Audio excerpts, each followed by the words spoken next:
بسم اللہ الرحمن الرحیم۔ السلام علیکم سب دوست، کیسے امید کریں سب دوست ٹھیک ہو؟ سو میں بھی ٹھیک ہوں الحمدللہ۔ تو ایک ایسی فیملی کو میں موجود ہوں جو کہانی اماں جی دی تو بھینی جی دی کہانی سن دیں جو انہاں دا مسئلہ ہے۔ آپ ہی پہلے ڈٹھے ہوئے روندی بیٹھی اتنا حد کو زیادہ کیا مسئلہ انہاں دی اپنے دوستوں نال شیئر کریں دیں۔ السلام علیکم اماں۔ وعلیکم السلام۔ کیا حال ہے اماں؟ ٹھیک ہو؟ طبیعت صحت ٹھیک ہے اماں؟ ٹھیک۔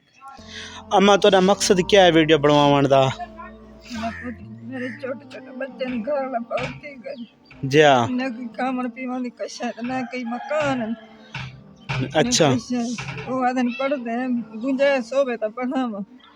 اچھا جی ہاں، جی تھی سکے تو سب مکان ہی بڑھوا دے تے جیڑی تھی وے تارے کول کوشش۔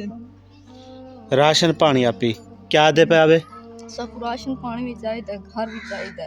اچھا سارے کو اتنی گنجائش ہے کہ سب پڑھ سکوں، ساری خواہش ہے کہ سبھی پڑھ لیکن پڑھ نہیں سکتے، گنجائش کا ہے نہیں۔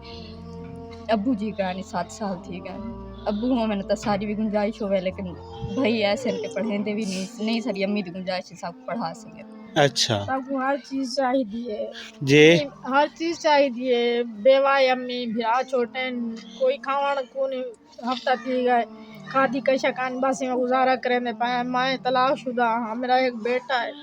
اچھا والد کہہ نہیں بہت تھی گئے، اچھا بھائی چھوٹے گنجائش کہہ نہیں، نہ مکان بڑھا سکتے ہیں، پیسہ ہی کہہ نہیں، نہ مکان بڑھا سکتے، نہ بھیراویں دے شادیاں کر سکتے ہیں، نہ پڑھا سکتے ہیں بہن بھیراویں کہنے گنجائش کہہ نہیں۔ اچھا مجبور ہیں، تھی سکے تا مہربانی کرو، اسا غریب نہ ہوتے احساس کرو اور تاب دعا دے سن بہت زیادہ۔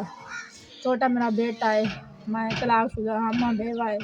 چلو اللہ پاک خیر کرے۔ اماں جی دی میری بہن دی جو کہانی ہے تو کڈیشن ہے تو کوئی بھائی تعاون کرنا چاہے تو کنیکٹ نمبر دیتا کھڑے رابطہ کر سکسو، جو ہی بھائی تعاون کرنا چاہے تو ملتے ہیں نیکسٹ ویڈیو کے ساتھ، تب تک رکھنا اپنا خیال۔ اوکے اللہ حافظ۔